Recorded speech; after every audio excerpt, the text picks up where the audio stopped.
très heureux que vous soyez venus aujourd'hui pour parler de la maïsculture, de la culture du soja et du projet initié par le chef de l'État et que la BAD est en train d'accompagner en Guinée. Le maïs est une culture principale de la Guinée.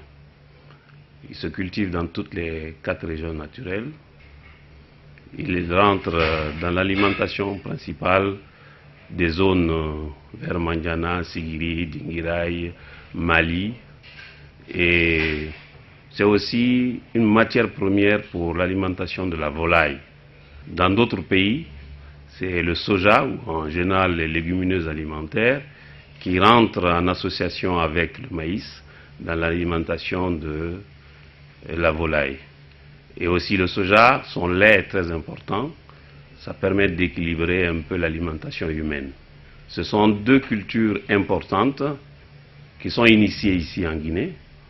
Le maïs est devenu traditionnel, le soja est en train de prendre un peu de place. Pourquoi le choix de la Guinée? Il faut situer le contexte. Pourquoi la banque a décidé de s'investir dans l'agriculture?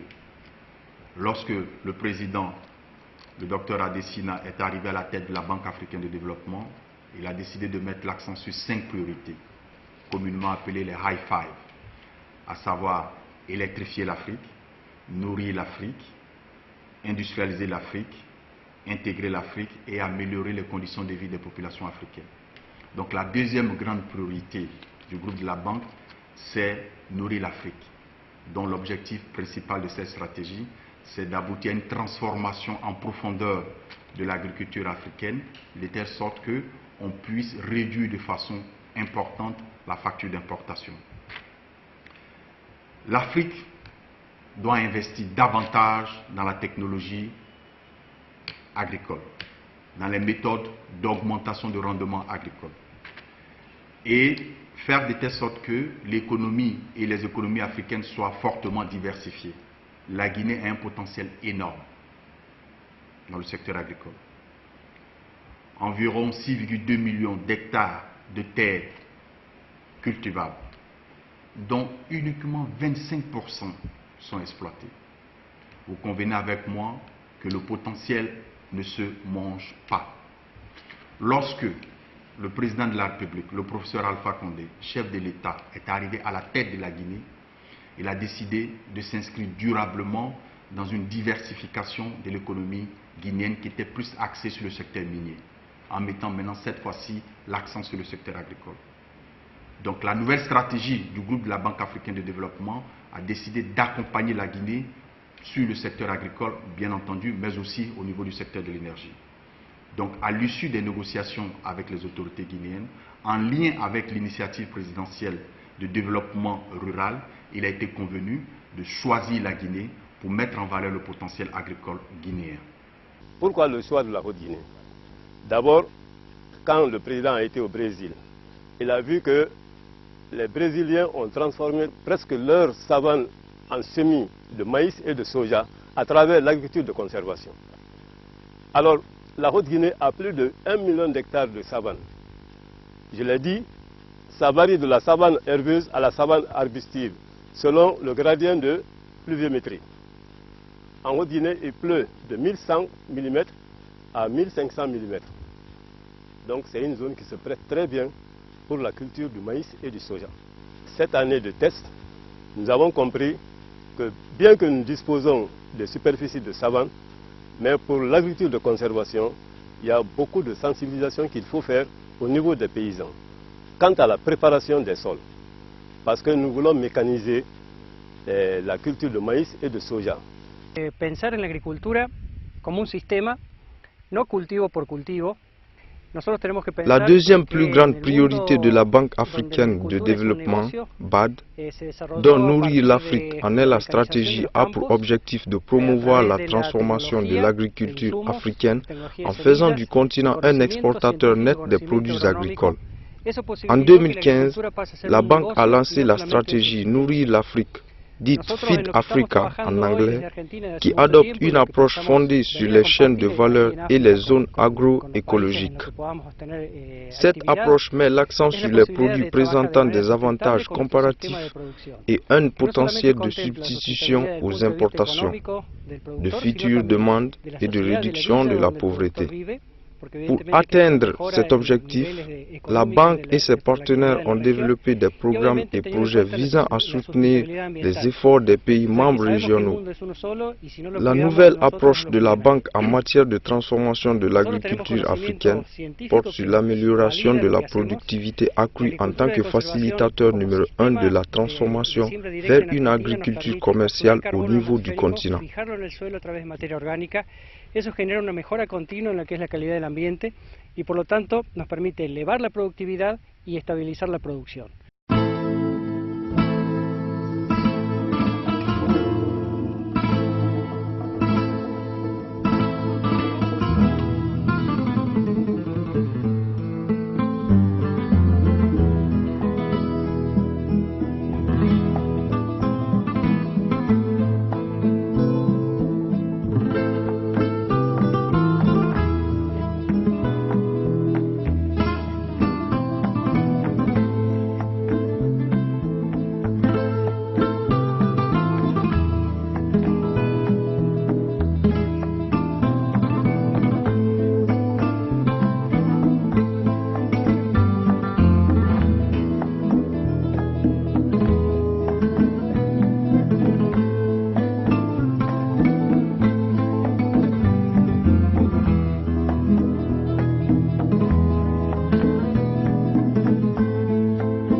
C'est un projet élaboré par la Banque africaine de développement en partenariat avec le gouvernement guinéen.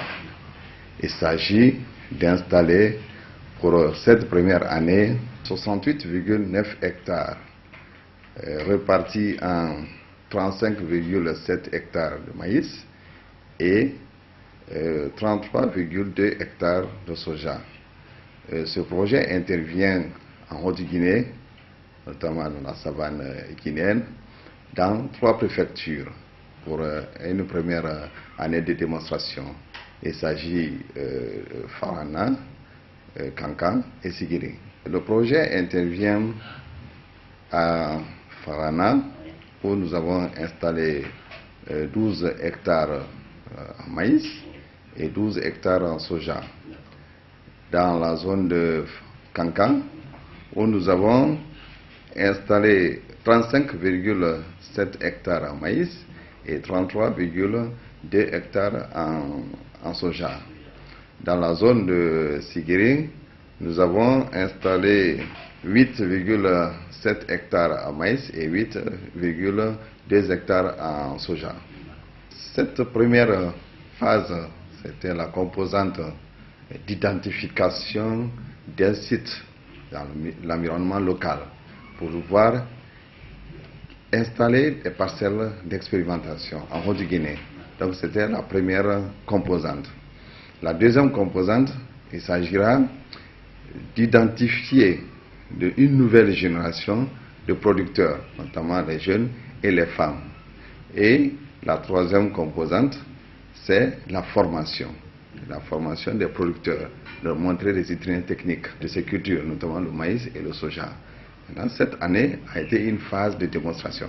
On a vu que ces 2 cultures se comportent très bien malgré le retard accusé dans leur installation. Au sein de la stratégie Nourrir l'Afrique, il y a plusieurs initiatives.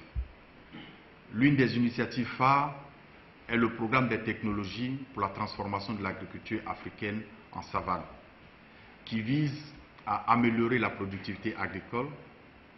Cette initiative promet une approche où les interventions publiques des pays membres travaillent en concertation avec le secteur privé pour faciliter l'introduction de multiples facteurs, c'est-à-dire les semences adaptées, les machines agricoles, c'est de la mécanisation, les pesticides, et d'améliorer l'environnement pour pouvoir permettre en fait aux acteurs du secteur privé de venir investir dans le secteur agricole. Et l'accent est mis en fait sur le développement des chaînes de valeur. Donc, en fin de compte, on aura des rendements plus performants et un impact positif sur le revenu et le bien-être des agriculteurs, en créant bien entendu plus d'emplois et en améliorant la compétitivité des chaînes de valeur locales. Sur la base des conditions agroécologiques qui sont propres aux zones de savane, comme je l'ai dit tantôt, la Guinée a été choisie. Donc, le choix de la Guinée dans cette initiative importante pour faire cette phase pilote, pour démontrer que c'est possible avant d'aller à l'échelle.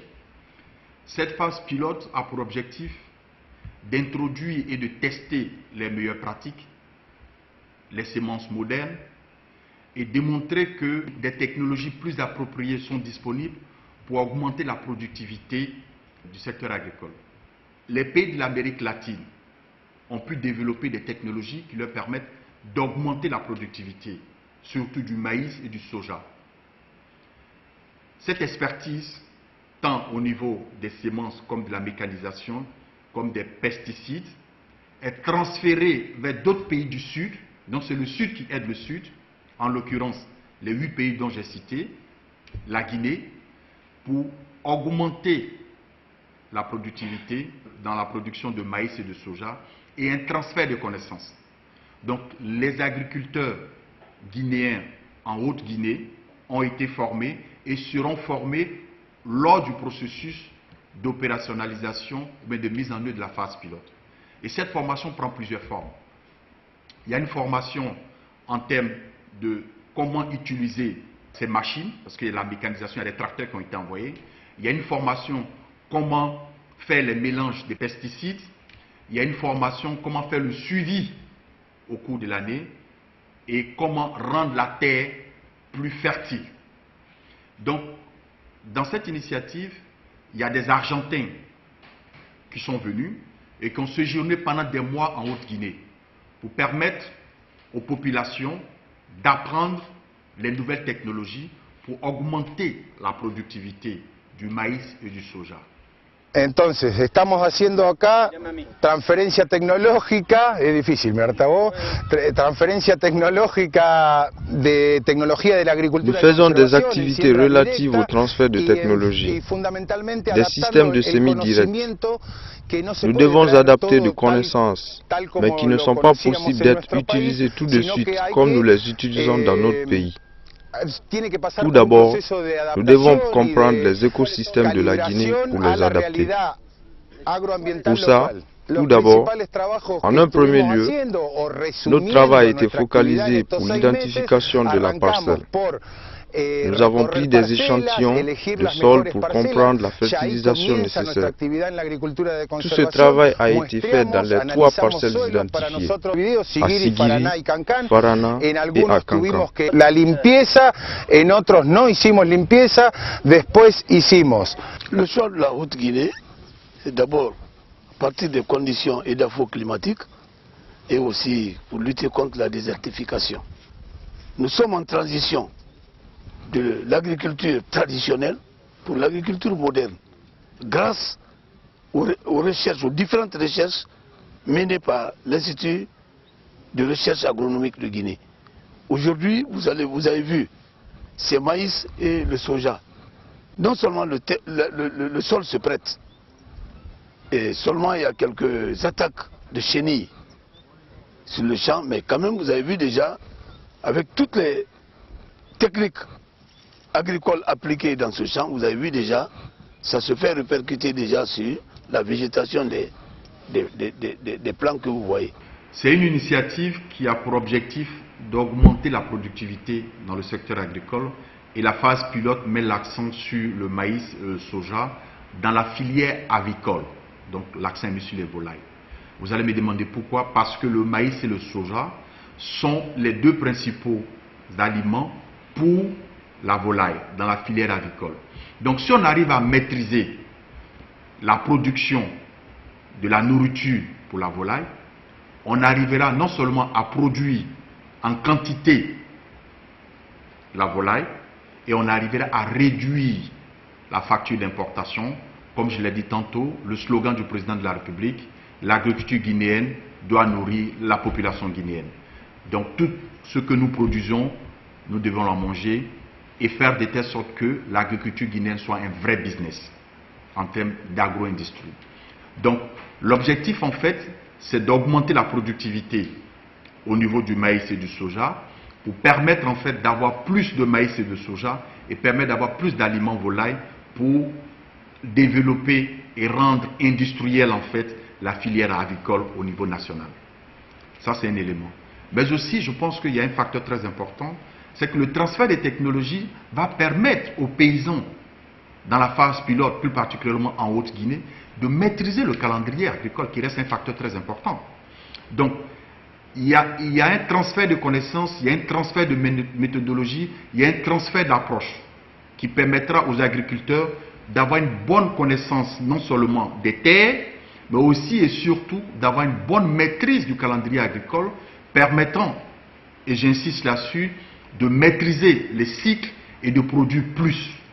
Le terrain de Farana s'apprête, le climat s'apprête, le sol s'apprête. Cela a été concrétisé puisque les Argentins sont venus.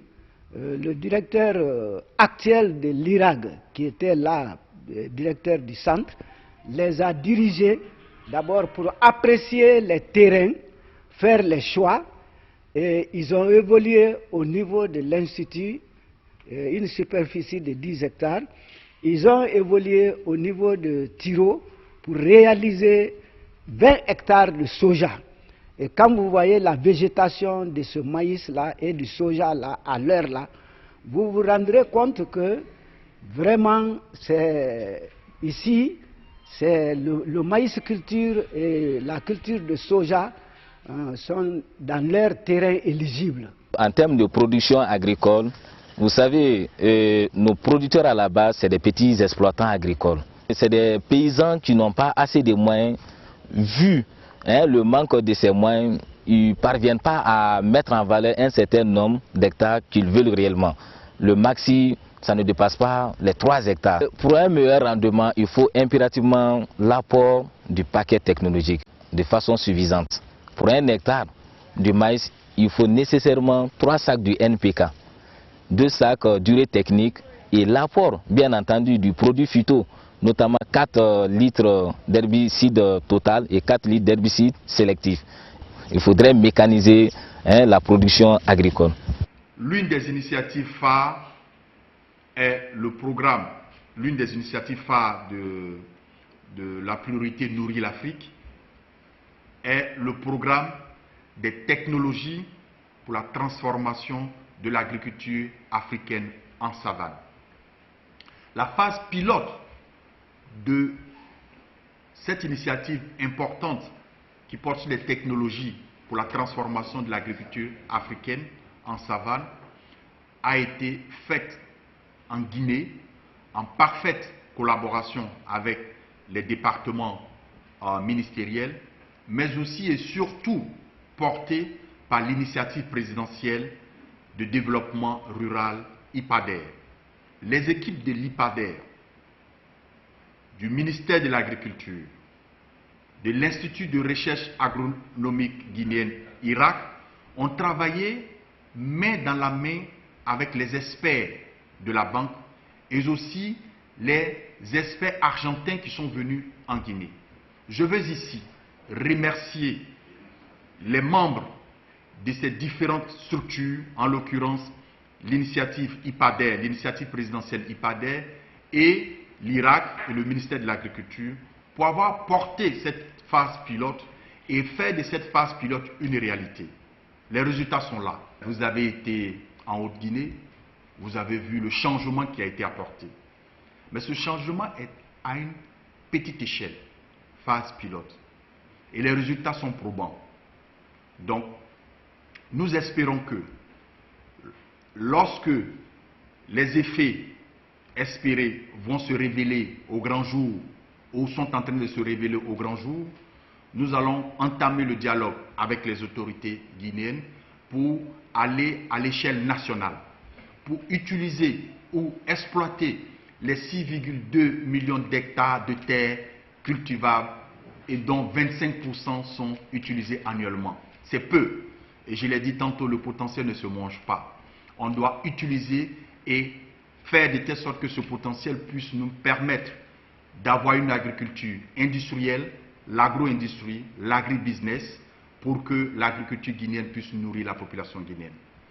Et donc, je veux ici réitérer l'engagement du groupe de la Banque africaine de développement à s'inscrire dans un soutien continu auprès du peuple de Guinée, auprès du gouvernement de Guinée, pour faire de l'agriculture guinéenne un vrai business. Il y a un élément sur lequel j'aimerais insister, qui est en droite ligne par rapport à l'initiative TAT, c'est de créer un environnement propice pour que le secteur privé, le secteur public puisse s'asseoir sur la même table et apporter des solutions idoines à l'amélioration de la productivité du secteur agricole. Pourquoi je dis cela? Parce que l'objectif qui est visé dans cette initiative, c'est de faire de l'agriculture un vrai business. Donc, le portage de ce projet n'est pas un portage public. Même si la phase pilote a été portée par l'initiative IPADEL, l'initiative présidentielle, mais dans sa phase à l'échelle nationale, il faudrait que ce soit porté par les acteurs du secteur privé. Donc, on est en train de travailler pour améliorer le cadre d'investissement dans le secteur agricole guinéen, pour attirer plus d'acteurs du secteur privé à venir investir dans le secteur agricole guinéen et faire de l'agriculture guinéenne un vrai business. Il y a plusieurs initiatives qui sont en cours. On est en pleine discussion avec la Banque centrale pour mettre en place ce qu'on appelle le mécanisme de partage de risque. De telle sorte que, lorsque un investisseur arrive et décide d'investir dans l'agriculture, et qu'on puisse, à partir de ce fonds-là, partager le risque de son investissement et l'apporter un soutien financier pour qu'il puisse vraiment investir dans le secteur agricole. Ça, c'est des mécanismes d'incitation. Lorsque vous exercez l'agriculture, vous avez beaucoup plus de chances de réussite que si vous partez dans les mines. Et moi, je suis dans l'agriculture depuis 2004. Quand j'ai pris ma retraite, je suis venu à Séguérine. En ce moment, je fais 162 hectares de riz. Et ce projet maïs hybride et soja, c'est un projet qui découle de l'initiative présidentielle. Ce projet, comme vous le savez, la culture du soja n'est pas tellement répandue en Guinée. Autant le maïs hybride. Ce sont des cultures qui sont intensément rentables. Donc, moi je n'ai pas de problème, par exemple, pour m'engager dans une telle initiative. Je gagne en moyenne 3000 sacs de 100 kg par an. Je cultive le maïs et d'autres cultures. Je suis en train en ce moment de domestiquer certaines plantes de la Guinée pour les transformer en infusion. Je ne peux pas vous parler combien de fois le gain est énorme. C'est un projet qui est lié de façon directe et indirecte avec notre institution, l'Institut supérieur agronomique et vétérinaire de Farana. Donc, si toutefois nous avons des projets implantés pour sédentariser les paysans, naturellement, nous pouvons récupérer tout ce que nous allons perdre en termes de changement climatique. Donc, le projet est bien positionné dans cette zone. C'est un projet de proximité par rapport à notre institution. Et quand c'est un projet de proximité, c'est que c'est un projet qui nous aide, à encadrer les étudiants, parce que les étudiants vont faire le stage. Ça, c'est un impact direct. Et aussi, nos enseignants-chercheurs qui vont œuvrer au niveau de ce projet, leur niveau académique va monter et naturellement, le niveau académique de l'institution va monter et aussi, ça augmente naturellement notre crédibilité. On est en train de développer aussi, et ça c'est important, pour les jeunes, pour que les jeunes considèrent l'agriculture comme un vrai business, pour que les jeunes se disent que leur avenir, ce n'est pas dans le secteur minier, mais c'est dans l'agriculture, comme le dit si bien le président de la République. Il y a un programme très important que nous avons approuvé et lancé, et dont le lancement a eu lieu il y a de cela 2 semaines, qu'on appelle le programme de transformation de l'agriculture guinéenne, volet entrepreneuriat des jeunes. Nous mettons 15 millions de dollars dans la région de Boké pour faire de l'agriculture guinéenne un vrai business.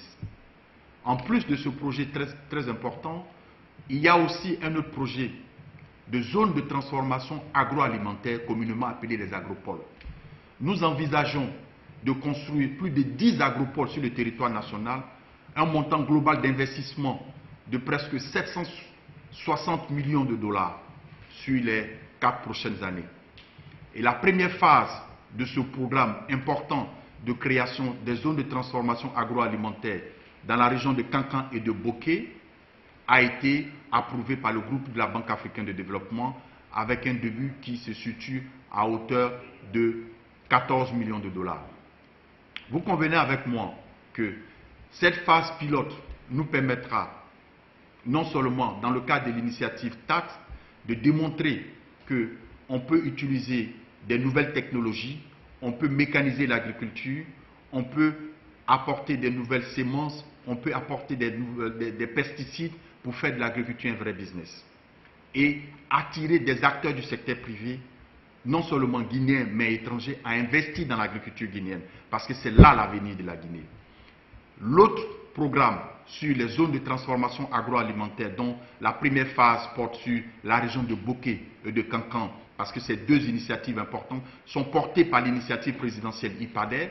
Ces deux initiatives nous permettront de créer un nouveau type d'investisseurs guinéens dans l'agriculture, de faire de telle sorte que l'agriculture guinéenne soit le lieu d'attractivité du secteur privé guinéen.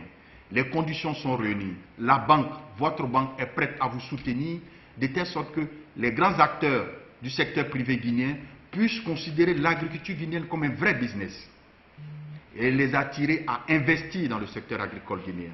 Tous les instruments sont disponibles pour vous accompagner. J'ai parlé tout de suite de l'initiative de partage de risques sur laquelle nous sommes en pleine discussion avec la Banque centrale pour rendre ça opérationnel. C'est un instrument qui a été développé pour la première fois en Afrique par le docteur Adesina, le président du groupe de la Banque africaine de développement, lorsqu'il était ministre de l'Agriculture du Nigeria. On appelle ça NIRSAL au Nigeria. C'est un mécanisme de partage de risques. Vous convenez avec moi que la non-maîtrise du risque du secteur agricole rend l'incitation à l'investissement dans le secteur agricole très difficile. Donc ce mécanisme de partage de risque fait de telle sorte que l'investisseur qui veut investir dans l'agriculture guinéenne puisse se dire qu'il n'est pas seul. Il y a cet instrument qui va l'accompagner en cas de non-réalisation des objectifs de son investissement en raison des effets ou bien des choses qui ne remontent pas de sa responsabilité. Cette initiative et ce système de mécanisme de partage de risque pourra l'accompagner dans l'effectivité de son investissement.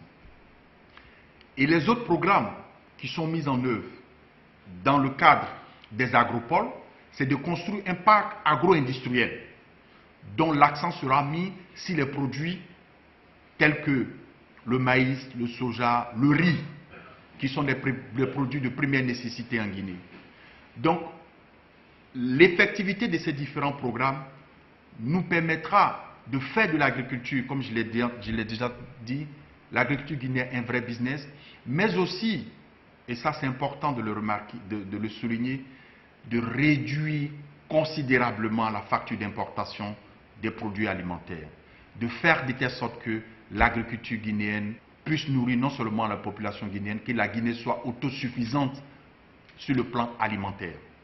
La incorporación y que todos los estudiantes y todos los profesionales que se encuentran en este territorio vean Je pense que la possibilité que tous les étudiants et les professionnels voient un système agricole moderne est très positive. Que ce soit en Argentine ou dans un autre pays doté de systèmes développés, c'est très intéressant. Travailler ensemble avance toujours plus vite et le développement est plus fort. Je suis très positif dans l'interaction entre les institutions des deux pays. C'est très bon pour le développement de toutes les questions liées à l'agriculture. Je pense qu'il est possible de faire des échanges entre l'ISAV, IPADER et les institutions telles que celle à laquelle j'appartiens. Se encuentre et aussi des universités argentines. Es interesante Ce serait très y positif. se va a ir obviamente que en forma conjunta siempre se va más rápido y se crece mejor. Notre objectif principal, c'est aussi fixer les producteurs. Les producteurs vont comprendre qu'il ne s'agit pas de mener l'agriculture extensive, que chaque année faire des défrichements sur brûlis, ce qui affecte négativement l'environnement. Donc, une fois les producteurs fixés, cela va entraîner une régénération de la savane. Une dévastatrice sur la savane, elle peut devenir le désert. Mais dès lors que vous menez des activités de protection, elle peut devenir aussi une forêt. Donc c'est ça la pertinence de ce projet nous permet ici de faire une régénération de notre savane. Mais aussi, le projet a pour objectif d'améliorer le revenu des producteurs. Quand vous produisez, les femmes, les jeunes, aujourd'hui se mettent à faire des activités minières. Vous entendez souvent qu'il y a la terre qui s'écroule sur les jeunes ou sur les femmes. Il y a souvent des morts enregistrés dans la zone de la savane guinéenne. Mais une fois que les gens vont accepter de se mettre dans la culture du maïs, du soja, avec toutes ces fermes au niveau de la Haute-Guinée, ils auront où vendre et vont se faire de l'argent.